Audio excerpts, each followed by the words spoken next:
Hello students. So in the last lecture we just started our revision of the course, and we were studying the formalism of our course, the electromagnetic wave, or the EM waves, or we can say light. Okay. So we just focused on that how the theory got developed, that light has the wave nature, and the light is actually electromagnetic waves. Okay. So here you can see that electric field and magnetic field vibrates in the perpendicular direction to the direction of wave. So actually this was explained by James Clerk Maxwell, so you can see the contribution made by him. And then there is electromagnetic spectra. Now this is electromagnetic spectra. You can see the variation of wave, or the electromagnetic wave, with respect to wavelength and energy and frequency. Now the relation between energy and frequency is h mu is the energy, which you can, if you put v mu is equal to c by lambda, then this is actually h mu is equal to hc by lambda is equal to energy.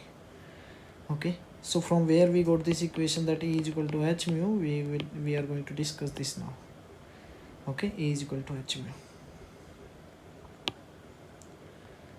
So the next thing is, you can see here the interference of water waves, or constructive interference and destructive interference. We already studied this in our last semester, the interference. Similarly, we can see interference of waves, and this was initially given by Thomas Young in 1801. Okay, Thomas Young in 1801.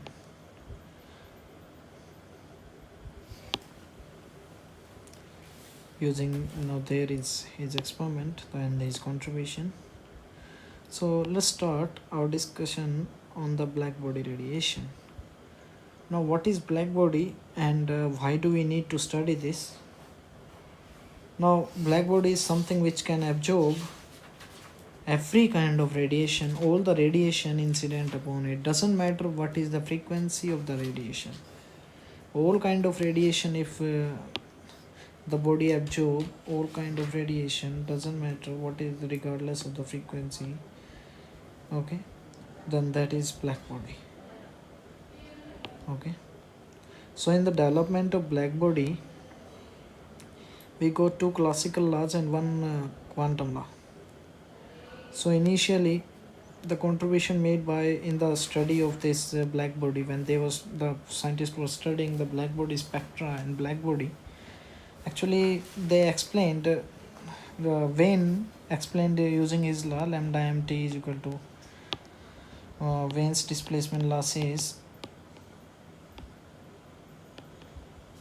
that lambda mt is a constant, and that constant is Wien constant, which is 2.898 into 10 raised to power minus 3 joule Kelvin.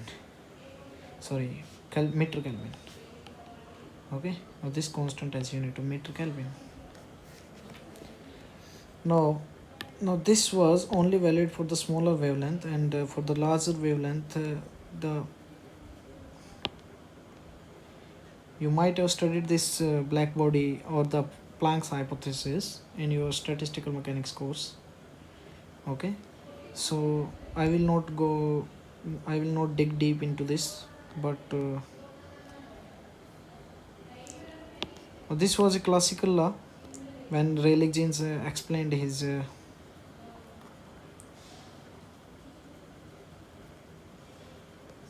theory on the black body spectrum. He just couldn't explain on the smaller wavelength, or we can say higher path of higher frequency. Now Rayleigh Jeans law is only valid for the smaller frequency or the larger wavelength, but Wien displacement law is only valid for the larger frequency and the smaller wavelength. Then came the Planck radiation formula in 1900. Now this was a significant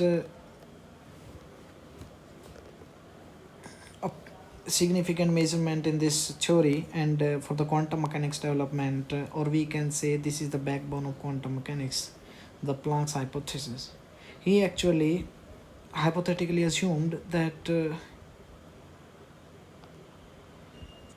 the oscillator which are just composing the black body has energy something like En is equal to nh mu, and this is the Planck's hypothesis. He actually assumed that the oscillator means the particles or the atom. Now a body can be constructed using atoms or the particles, then these particles are classical one or the quantum one. He actually assumed that these particles are quantum ones. So to understand this quantum particle means they transfer their energy in discrete manner, or the energy transfer is not a continuous distribution, but this energy absorption and emission of the photon is has the discrete values depending on the frequency, and that's how from here on he explained this Planck's hypothesis, and he could explain his results on the class of this Planck's radiation law. Okay, using this hypothesis we can have many application in the modern physics, like the first application was photoelectric effect. So first of all, let's have a discussion on classical mechanics and quantum mechanics. Then we will go discussing this further.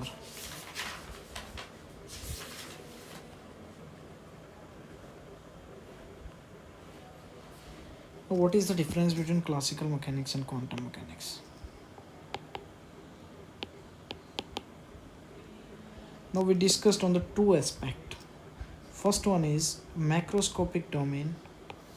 The domain of classical mechanics is valid only in macroscopic domain, or we can say how. Now what is a macroscopic domain? We will discuss this, and this is valid in microscopic domain. And this is applicable on the microscopic domain. Second aspect we will discuss on continuous distribution of energy. Continuous, and here we will see everything is in discrete manner or quantum manner. Okay, so the macroscopic domains means large inertial system. Inertia is the property mass. Large inertial system, or we can say heavy system, heavy mass, heavy system. Okay, the system which has a large mass. Similarly, for the microscopic system means very smaller, the subatomic the system on the atomic level, like the particles, like the study of fundamental particles, that how electron is revolving around nucleus, how electrons are revolving around nucleus, how they are interacting. So you cannot define those phenomena, otherwise there will be empirical results. You cannot define using the classical mechanics because we cannot see those phenomena happening, and that's why we cannot define that. There are uncertainties in defining those systems. So the macroscopic domains mean the large inertial mass system, and the microscopic domains mean the small inertial mass system. And when we discuss the energy distribution in the classical mechanics is a continuous distribution, and here we will have discrete manner of distribution of the energy. Okay, so now this is the difference between classical mechanics and quantum mechanics, and using this classical mechanics approach, Wien and Rayleigh could not explain the black body spectrum, but Planck using his hypothesis E is equal to nh mu, that the atoms are a quantum harmonic oscillator inside the system, inside the black body. Now we discuss that black body is something which absorbs every kind of radiation. Okay, so if a atom is a harmonic oscillator inside the system, so suppose now this is your atom and this is an harmonic oscillator inside the system. This is just oscillating, simple harmonic motion, undergoing simple harmonic motion. Then if this just, and the energy distribution Vx is equal to half kx square, you can plot this graph half kx square. Okay, so particle having this particle is undergoing this simple harmonic motion with this under this potential. So if it just absorb a radiation, so if the system or the body absorb a radiation or the radiation, then it just, if it absorbs, then the particle or the atom or the particle somehow manage to go in the excited state.